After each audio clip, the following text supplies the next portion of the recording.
Bonjour à tous, bienvenue dans ce premier webinaire en partenariat avec Occur, que nous aurons le plaisir d'accompagner pour les webinaires à thématique crypto-actifs. Donc vous avez la possibilité de poser vos questions directement dans le chat, dans lequel on pourra ensuite éventuellement interagir ou rediscuter ensuite à la suite de ce webinaire. La grande thématique du jour aujourd'hui, donc c'est la fiscalité et la gestion des risques surtout. Comment débuter sereinement sur ce marché qui comporte régulièrement des nouvelles qui sont plus ou moins bonnes selon l'état du marché. Donc, au terme de ce programme, on aura donc une première rapide introduction sur les actifs numériques, ce que c'est, etc., les différents types d'actifs numériques, la fiscalité liée aux actifs numériques, les risques et, pour finir, la succession et la transmission. D'abord, en introduction, il faut savoir que on est sur une classe d'actifs qui aujourd'hui est naissante et balbutiante et que donc la fiscalité et toutes les thématiques que nous allons aborder risquent d'évoluer également au cours des années. Il y a des choses qui sont un peu plus, on va dire, figées que les autres, la fiscalité, par exemple, et d'autres choses qui évolueront un petit peu plus. Donc, pour déjà bien comprendre l'intérêt d'avoir des actifs numériques en portefeuille et l'explosion, les raisons en tout cas de cette explosion, on va faire une très rapide introduction sur l'histoire de la monnaie. Et donc, pour commencer, si vous voulez, on retrouve d'abord les premières traces d'échange de coquilles qui servaient à faire qui servaient comme pièces de monnaie au 7e siècle avant Jésus-Christ. Et donc, avec la sédentarisation et l'évolution des cités-États, elles ont dû commencer à frapper leur propre monnaie pour pouvoir commercer entre elles. De ces transactions est né le métier de changeur, qui est directement dérivé, en gros des bancs sur lesquels étaient assis ces personnes, qui a donné le nom aujourd'hui de banque, enfin de banca, les banques. Et donc ces personnes-là étaient chargées de pouvoir assurer le change entre les marchands, les commerçants, et cetera, qui devaient, heu, pouvoir vendre le produit selon les cités-États. Ensuite, on a l'évolution de cette monnaie qu'on connaît tous avec le billet de banque qui est apparu en Chine. On va pas passer trop de temps dessus. Vous pourrez regarder les slides ensuite. Et surtout, ce qui va nous intéresser, c'est la naissance de l'écriture scripturale au 19e siècle. D'abord chez les Génois, puis à Venise. Cette méthode-là, elle est très importante à comprendre puisque c'est la naissance de l'écriture comptable. Et qu'en fait, à chaque fois au lieu de faire une transaction entre une personne A et une personne B, on va pouvoir lister l'ensemble des transactions sur un grand livre de registre et en fin d'année, on va faire un décompte des différentes transactions. On va dire toi tu dois tant à lui, toi tu dois tant à lui, etc. Et donc on a une première forme d'apparition de monnaie dite scripturale. Ensuite on a les cartes bancaires, etc. Que nous connaissons tous. Le point commun de toutes ces méthodes de transaction fait que on a besoin d'un tiers de confiance, une personne qui va se positionner entre l'acheteur et le vendeur ou la personne A et la personne B. Et donc ces tiers de confiance, au fil du temps, sont devenus incontournables pour l'ensemble des transactions. En revanche, on a, depuis 2008, un effritement de la confiance envers ces grandes institutions, bancaires généralement, institutions, les banques centrales, etc. Et donc, on a une défiance vis-à-vis de la population envers d'abord ces grands institutionnels.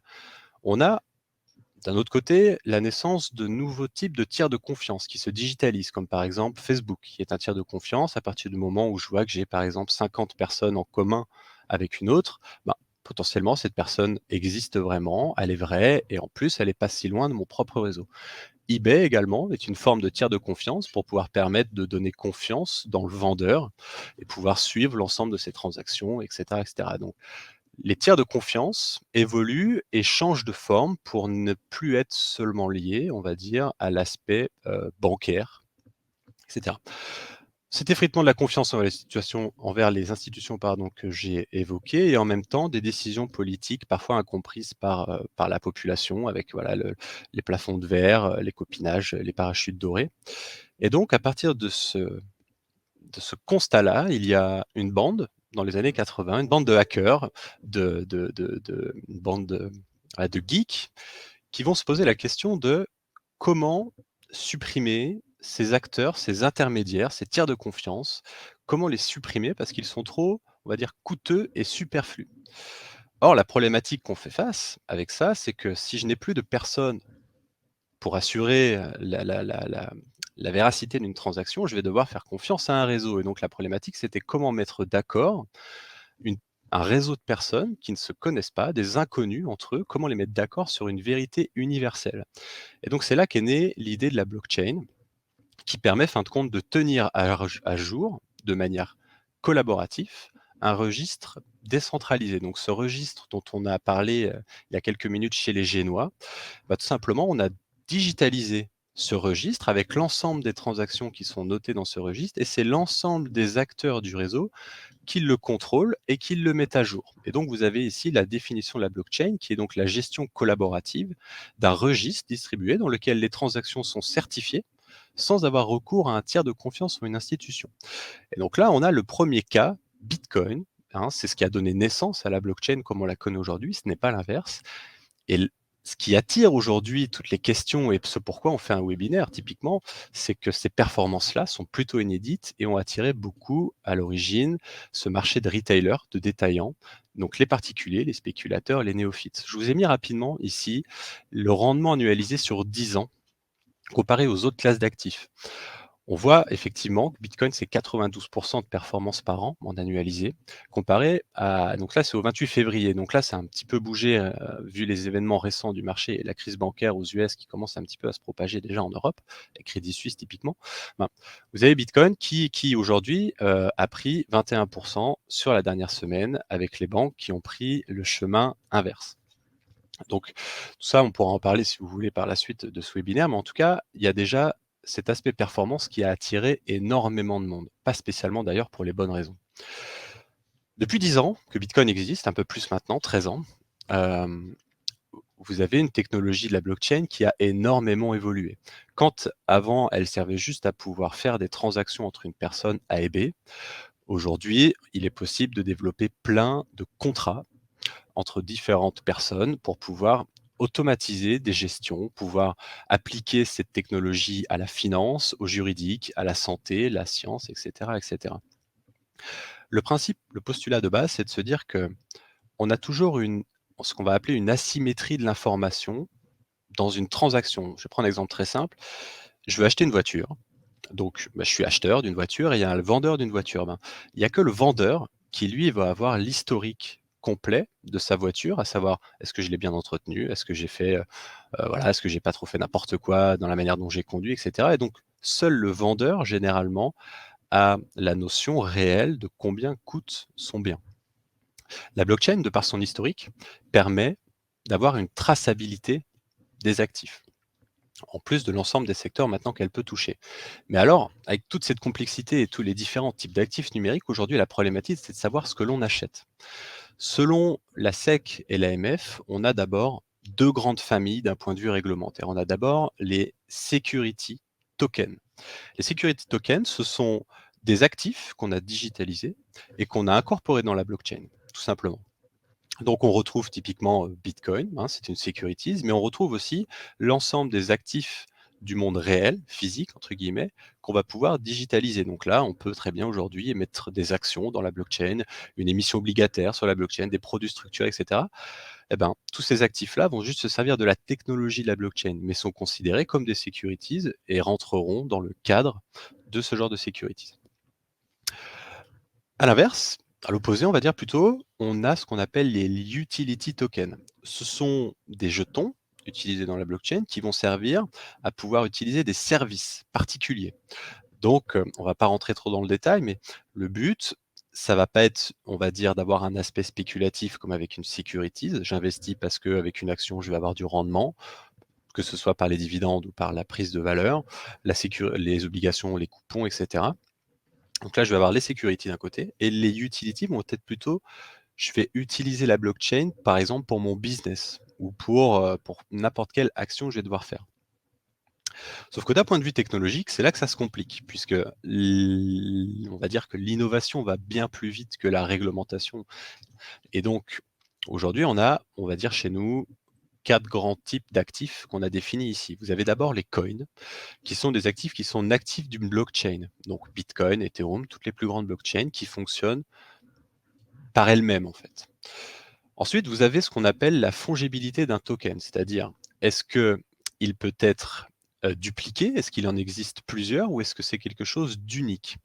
Si mon token n'est pas unique et qu'il est cessible, alors c'est un NFT. On y reviendra un petit peu plus tard.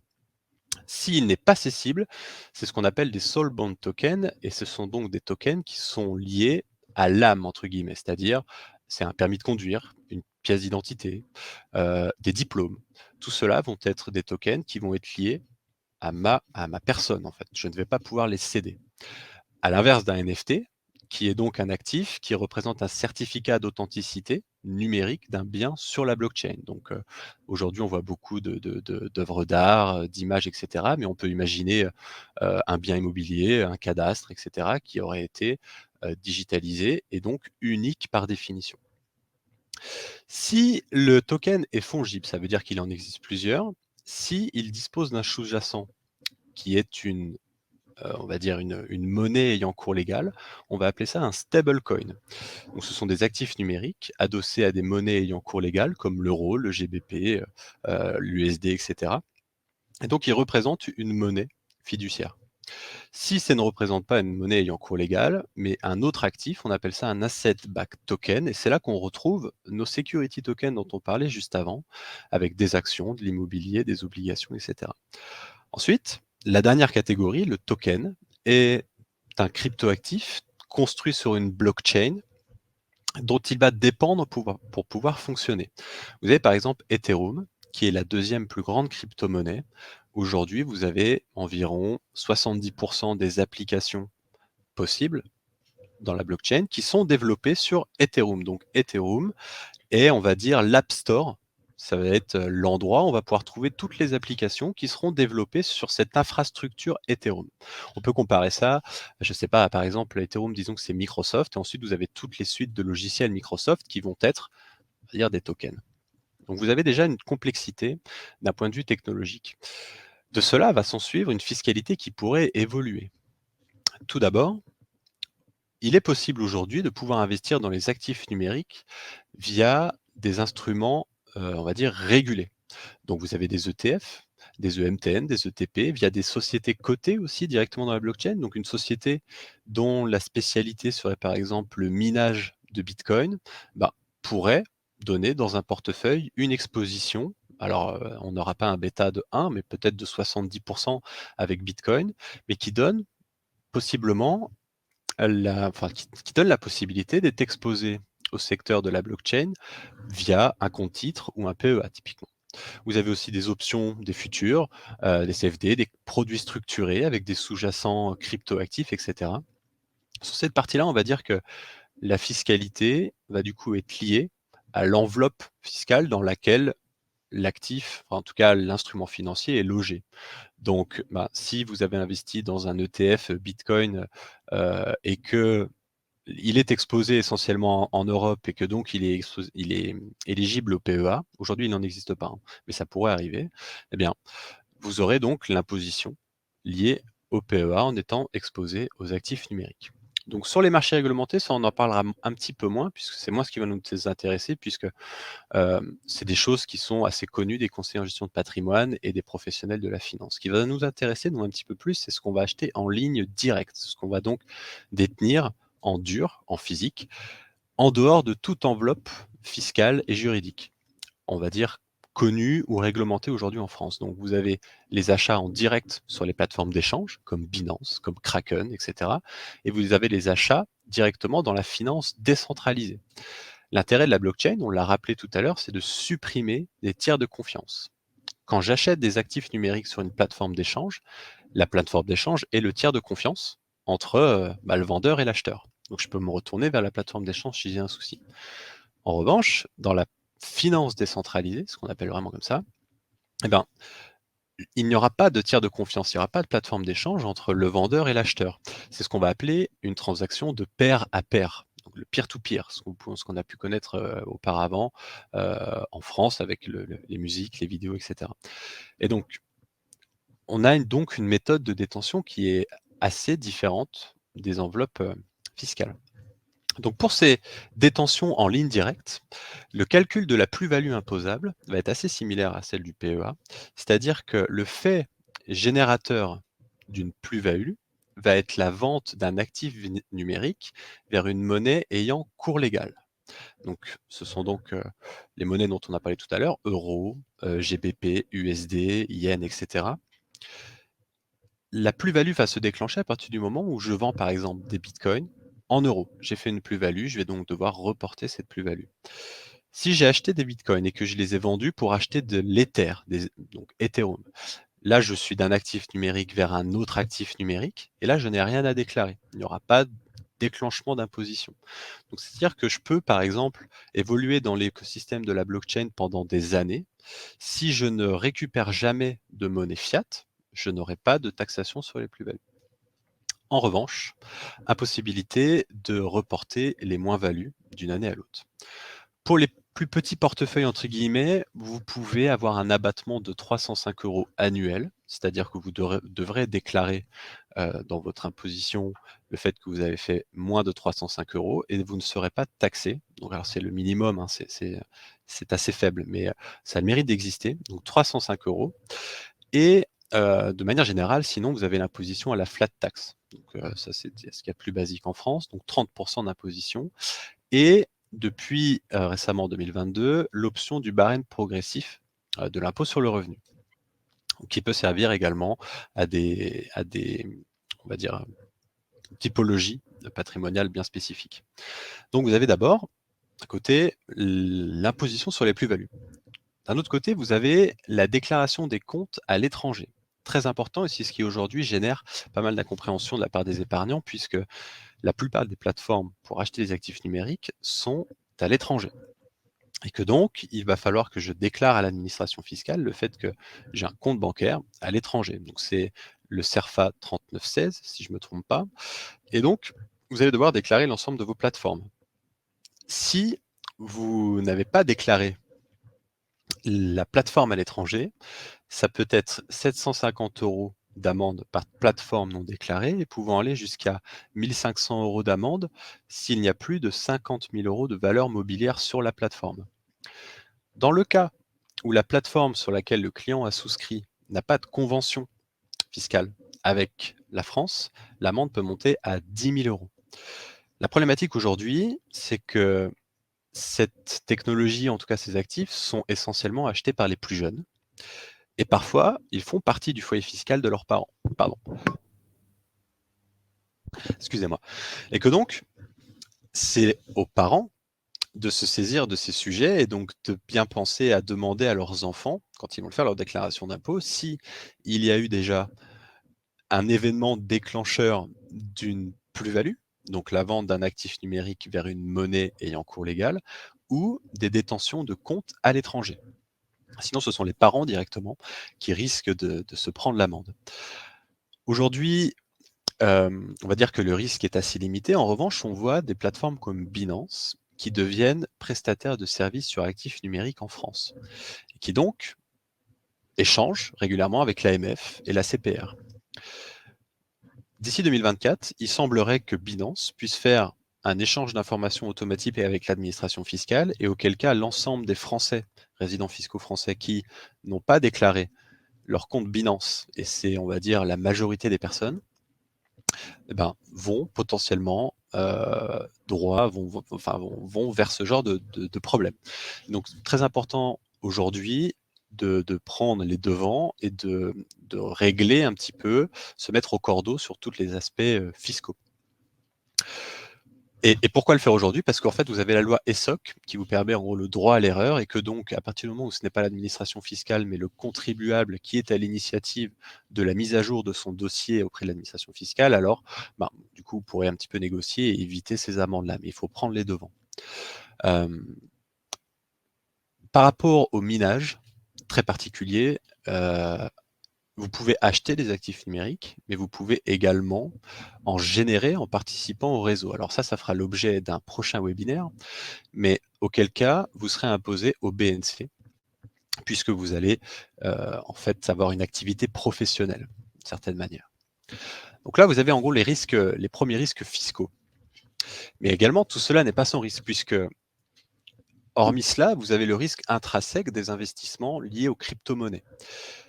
Tout cela est lié, selon nous, à l'immaturité du marché et c'est assez symptomatique de ce qui se passe aujourd'hui puisqu'il n'existe pas de réglementation, on va dire, déjà sur l'émission de nouvelles crypto-monnaies. Donc c'est-à-dire que n'importe qui peut créer une crypto-monnaie et à partir du moment où éventuellement ils sont bien câblés et une petite équipe de 3 à 4 personnes, ils vont pouvoir se faire passer pour des professionnels. Et si vous n'avez pas bien, on va dire, verrouillé l'ensemble des informations que vous devez obtenir avant d'investir, vous pouvez aller du coup investir sur des coquilles vides ou des arnaques. Pour ça, on va vous donner quelques tips, quelques techniques un petit peu après. En France, il existe un visa possible par l'AMF qui coûte environ 500 000 € afin de prouver, on va dire, la capacité des fondateurs à développer un token et on va dire à montrer patte blanche, en tout cas aux investisseurs. Aujourd'hui, il y a 0 visas qui ont été déposés en France pour l'émission de nouveaux cryptoactifs. Alors qu'il y en a eu quand même, plusieurs dizaines qui ont été lancés dans notre pays. Les crypto-monnaies ne sont ni non plus couvertes aujourd'hui par des organisations fédérales ou gouvernementales, hein, à différence de l'euro, du dollar, et cetera. Que la technologie est très loin d'être au point. Nous, ce qu'on aime bien dire, c'est que d'une manière générale, vous avez le cas Bitcoin, qui est un cas d'usage qui, heu, qui marche. Voilà, hein, on aime, on adhère, on n'adhère pas, mais ça fonctionne et tout le reste, on va considérer ça comme de l'expérimental. Aujourd'hui, on se situe plutôt dans ce qui va être les années 2000 par rapport à internet, si on le compare à la blockchain.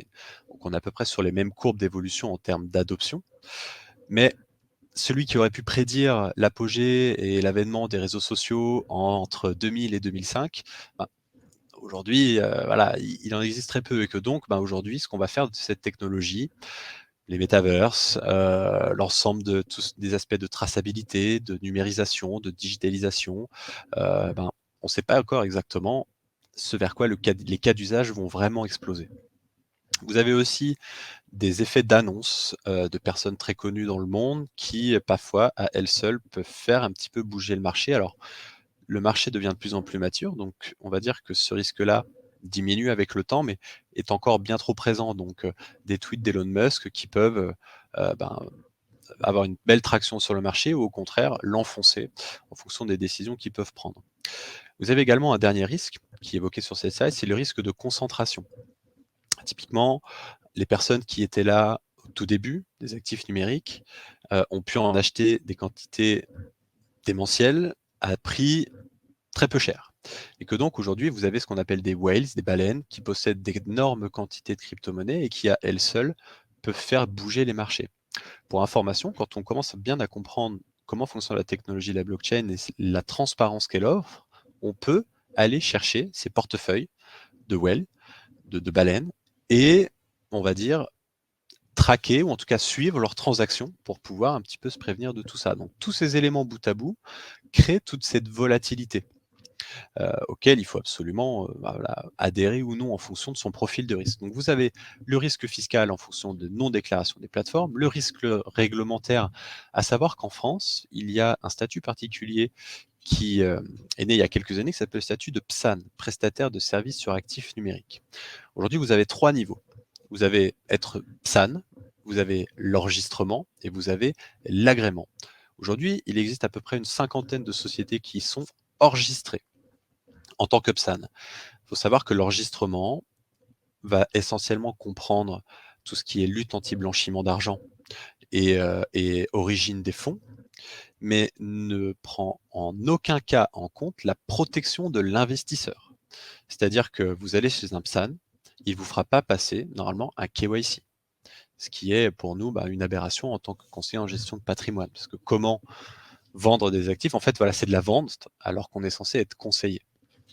Vous avez aussi des risques de liquidité selon les différentes plateformes que vous pouvez utiliser. Aujourd'hui, la problématique, c'est d'aller sur des plateformes qui ont le maximum de volume pour éviter, on va dire, le spread qu'on pourrait avoir entre des prix de différentes plateformes. Vous avez également risque technologique, celui dont on a évoqué, les hacks, l'immaturité, la technologie, les arnaques, etc. Le risque de concentration, donc la loi de Pareto, et les risques de manipulation surtout sur certains types d'actifs, dont les NFT. La traçabilité, qui est quelque chose de très intéressant dans la blockchain, peut devenir aussi une arme un petit peu contre la blockchain. Admettons que j'ai plusieurs portefeuilles électroniques que je possède, et j'avais un NFT que j'ai moi-même créé. Donc, admettons, j'ai créé une image, je sais pas, c'est à la mode en ce moment, donc les chiens, par exemple, je sais pas trop quoi. J'ai créé cette image-là. On va dire que ça m'a coûté, allez, 1 000 €. Je me la revends à moi-même sur un autre portefeuille à un prix de 3 000 € et je me la revends encore une fois à moi-même sur un autre portefeuille à 10 000 €. Je vais pouvoir avoir créé un historique qui implicitement crée une évolution de la valeur de ce NFT, mais qui aura été qu'en fait complètement manipulé. Mais comme la blockchain est pseudonyme, on n'a pas son nom et son prénom sur son portefeuille, on est une suite de chiffres et de lettres. Alors personne ne pourra savoir que je me suis moi-même revendu l'actif numérique. Ça, ce sont des risques bien importants à savoir. L'intérêt d'investir dans les blockchains, parfois, dans les cryptoactifs du moins, c'est que on va se retrouver très early stage dans l'investissement. C'est-à-dire qu'aux États-Unis, vous avez les SPAC, hein, qui étaient un petit peu à la mode sur les 3 dernières années, on en voit un petit peu moins. En fin de compte, là, une personne qui a une idée de développement d'un service qui va générer de la valeur sur la blockchain, va pouvoir faire investir les personnes au début du projet, jour 1. C'est ce qui comporte du coup le plus de risques, puisque ben, les chances de succès sont très faibles et les taux d'échec sont très élevés. En revanche, si j'étais vraiment au début de ce projet-là et que ce projet-là survit et fonctionne, eh ben, c'est ce qui explique les performances généralement assez démentielles sur ces actifs numériques. Une société qui rentre en bourse et une IPO a déjà fait preuve de son business et a généralement déjà plusieurs années d'existence. Ce sont les fondateurs de ces sociétés-là qui vont gagner le plus d'argent par leur participation, en tout cas leur part du capital. Donc là, l'intérêt, c'est de pouvoir investir très tôt. En revanche, ça comporte énormément de risques également. Et pour ça, il y a des signaux absolument à éviter. Donc c'est si le projet est anonyme, par exemple, s'il n'y a pas de livre blanc, donc le white paper, c'est ce qui va, on va dire, résumer la raison d'être du projet. C'est un document qui fait généralement une dizaine de pages. Si vous avez l'absence de profil LinkedIn des fondateurs ou si voilà, le projet reste anonyme, la domiciliation du projet, le domaine du site internet, où est stocké l'argent de l'ICO. Est-ce qu'il y a par exemple un notaire qui s'occupe ou un avocat d'être, on va dire, un compte séquestre en attendant l'émission des jetons? Est-ce que le code est accessible à tous ou non, etc. Tout ça, ce sont des signaux qu'il est absolument important de regarder avant d'investir dans une ICO. Il y a aussi d'autres questions à se poser, qui sont donc les questions d'abord réglementaires. Est-ce que j'ai eu un visa ou non décerné par l'AMF sur l'émission de mon nouveau token? Est-ce que ça sera listé et où ça? Est-ce que c'est structuré en société? Est-ce que c'est une fondation? Est-ce que c'est une association? Quel type d'ICO c'est? Ensuite, la roadmap du projet. Est-ce qu'il y a un livre blanc? Est-ce que l'équipe a de l'expérience sur ce domaine? Est-ce qu'ils ont également déjà créé un projet similaire auparavant? Et ensuite, il y a les aspects un peu plus techniques, on va dire. Est-ce que c'est une blockchain privée, publique, etc. Est-ce que c'est un utility token, security token, pour essayer de comprendre en fait si le projet a du sens, on va dire, économiquement. Voilà. On va éviter de passer trop de temps dessus, mais il y a aussi un autre problème aujourd'hui, c'est que comme comme je ne suis pas plutôt dans, on va dire, des enveloppes juridiques connues comme le PEA, l'assurance vie, le compte titre, le mode de détention fait que il est très compliqué parfois de pouvoir, en cas de décès, récupérer les actifs du défunt. C'est malheureux. Donc vous avez déjà la première problématique en cas de décès d'une personne qui détenait des actifs numériques, ça va être de récupérer l'ensemble des actifs. Il est courant, généralement, d'avoir plusieurs plateformes d'échange et plusieurs portefeuilles électroniques afin de diversifier son risque. Si par exemple vous étiez 100% sur FTX, eh ben, vous avez perdu tout votre argent probablement récemment. Donc il est important d'avoir typiquement, voilà, pas de multitude non plus, mais plusieurs comptes afin de pouvoir diversifier son risque en termes de plateforme. La deuxième chose ensuite, ça va être de valoriser les actifs. La problématique, bah, typiquement, un NFT, comment je le valorise? Au prix de vente, mais si il n'y a pas de vente, comment est-ce que dans la succession, je vais pouvoir donner la valorisation complète du portefeuille et vraiment représentative de l'état du marché?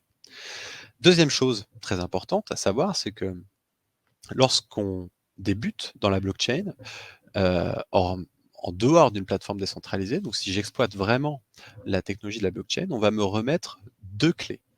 D'abord une clé publique.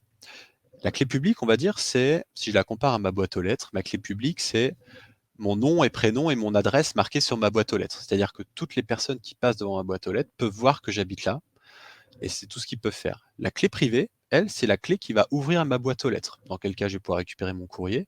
Bah là, ça va être de pouvoir récupérer ces actifs. Donc c'est-à-dire que ma boîte, ma clé publique, c'est la clé que je peux donner à quelqu'un afin qu'il puisse m'envoyer des actifs numériques. Ma clé privée, c'est quelque chose que je ne dois jamais, jamais divulguer. C'est comme donner son mot de passe de son compte bancaire. Voilà, donc il y a tous ces enjeux-là et que généralement, les personnes qui investissent ne sont pas toujours au courant de la manière dont prévoir tout ça. Donc la solution, c'est effectivement de pouvoir en parler.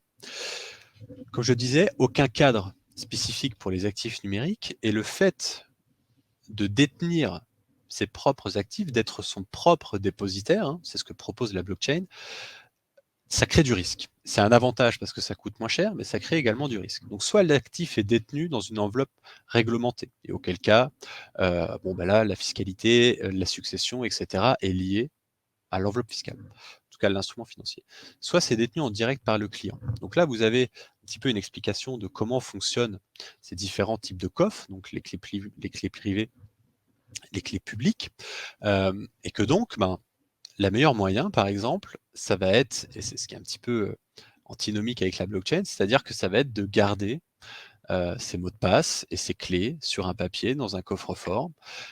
Et comme ça, s'il m'arrive quelque chose, les personnes pourront récupérer les actifs et du coup ensuite les gérer selon la succession qui a été prévue. Donc, soit vous avez pu prévoir à l'avance et dans le testament, vous avez inclus la répartition des actifs numériques et l'accès aux plateformes, aux clés privées, soit selon le contrat de mariage, soit selon la préparation spécifique qui aurait pu être prévue par le défunt. La deuxième solution, effectivement, de communiquer à à sa famille, à son notaire, à son conseiller en gestion de patrimoine, son family office, leur communiquer les montants des actifs et éventuellement les registres des transactions. En fait, il est très important de garder tout son historique pour pouvoir justifier auprès de l'administration fiscale les décisions qui ont été prises en cas de décès. Petite fonctionnalité particulière de Bitcoin, très intéressante dans ce cadre-là, c'est le multi-signature. Il est possible, afin de débloquer un portefeuille Bitcoin, de démultiplier le nombre de clés qui auront accès à l'ouverture de ce portefeuille. Alors ça peut servir pour une famille, mais ça peut servir aussi pour une société. Donc admettons que je multinationale, j'ai mon DAF j'ai un DAF, on va dire, aux États-Unis, un DAF en Europe et un DAF en Asie. Et par exemple, pour tel type de transaction, je vais avoir besoin de la signature des 3 DAF pour pouvoir ouvrir et faire le paiement. C'est ce qu'on appelle du multisignature et que donc Bitcoin intègre directement cette fonctionnalité où vous allez pouvoir dire, voilà, en cas de décès, le notaire a une clé, le mari ou le conjoint, la conjointe a une clé et chaque enfant a une clé. Et on va dire que par exemple, pour pouvoir accéder et faire la répartition, il va falloir 4 clés sur 5, 3 clés sur 5 ou les 5 clés typiquement, afin que la répartition se fasse selon la manière dont le défunt l'avait prévu. Donc aujourd'hui, tous ces aspects-là sont, on va dire, balbutiants. Il y a les notaires en France qui se sont saisis de ce sujet parce qu'ils commencent, vu l'expansion et le nombre de personnes qui investissent sur ces actifs numériques, parce que je le rappelle quand même, c'est 6,2% des Français qui détiennent des actions, alors que c'est pratiquement 8% des Français qui détiennent déjà des actifs numériques, alors que ça existe depuis 10 ans. Donc vous avez vraiment une adoption très forte, essentiellement de la part des moins de 40 ans, mais qui doit quand même être prévu et voilà. Pour information, depuis 10 ans que Bitcoin existe, 13 ans, vous avez environ une vingtaine de pourcents de la quantité de Bitcoin qui sont définis comme étant perdus à tout jamais, puisque les personnes qui étaient au tout début ont pu en avoir beaucoup pour pas très cher, et que typiquement, on sait que le portefeuille d'un des créateurs de Bitcoin, donc Satoshi Nakamoto, qui aurait 1 100 000 Bitcoin dedans, il n'y a pas eu mouvement sur ce portefeuille depuis des années. Si ce monsieur-là ou ce groupe de personnes, on ne sait pas exactement, est décédé, etc., la clé est perdue et donc on a incapacité d'aller modifier tous ces bitcoins. Donc on va dire il y a 20% à peu près, des bitcoins en circulation qui sont perdus, car inaccessibles, car les clés privées ont été perdues. Ça, c'est absolument essentiel de surtout ne pas égarer ces clés, de ne pas les donner et de les mettre, dans des lieux sûrs. Voilà, on a fait un tour rapide sur, ben, voilà, ce qu'on les différents, choses à savoir. Donc si on fait une rapide, conclusion par rapport au schéma, vous avez d'abord des problématiques selon la classification des actifs numériques que vous allez avoir en portefeuille. Aujourd'hui, on va dire d'une manière générale, la taxation, c'est 30 flat tax. En revanche, la problématique qu'on pourrait avoir aussi sur les NFT, c'est ben, si mon NFT est considéré comme une œuvre d'art, alors auquel cas aujourd'hui il n'y a pas de jurisprudence vraiment en France, mais ça serait 6,5% d'imposition. Également, ça pourrait être considéré comme un bien meuble corporel en fonction de ce qui est logé dans le NFT. Encore une fois, il n'y a pas de jurisprudence, mais ça pourrait être une taxation de 36,5% avec un abattement de 5% après 2 ans de détention et donc tous les ans avoir cet abattement de 5%, ce qui pourrait être très intéressant. Donc, les types d'actifs que vous achetez pourraient influer sur la fiscalité. Les risques en fonction de ces différentes familles sont complètement différents. Je rappelle également que quand on souhaite investir dans une action, on va avoir par exemple accès au compte de résultats, au bilan, etc., etc. Pour un actif numérique, vous n'avez rien de tout ça. Les méthodes on va dire, d'éligibilité d'un actif numérique au sein d'un portefeuille sont complètement différentes et peuvent être définies selon plus d'une trentaine de critères. Ça également, très particulier. Donc, l'ensemble des risques sont liés également à l'immaturité de la technologie, au risque de concentration, etc., etc. Et donc, sur la succession, aujourd'hui, pas de cadre vraiment inscrit par l'administration fiscale française, puisque ça n'entre pas dans l'automatisation d'échange de données en cas de décès, etc. Et donc, il faut prévoir absolument ces différents aspects, soit avec votre notaire, soit avec la famille, etc., etc. Voilà, écoutez, j'espère que, vous avez appris, quelques petites choses aujourd'hui.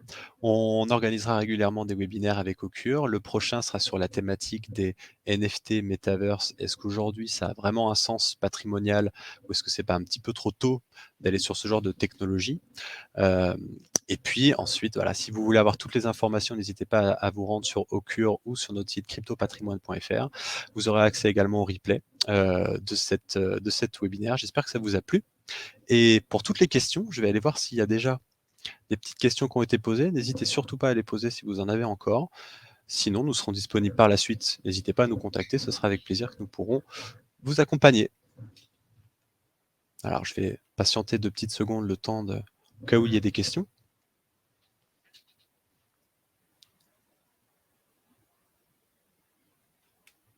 OK. Bon, bah, écoutez, s'il n'y a pas d'autres questions, vous savez où nous trouver maintenant, crypto-patrimoine.fr sur internet, sur LinkedIn, Enzo Allo, Gauthier Schran également, qui est notre donc responsable CGP sur la partie fiscalité notamment. Voilà, très bonne journée à tous et à très bientôt. Au revoir.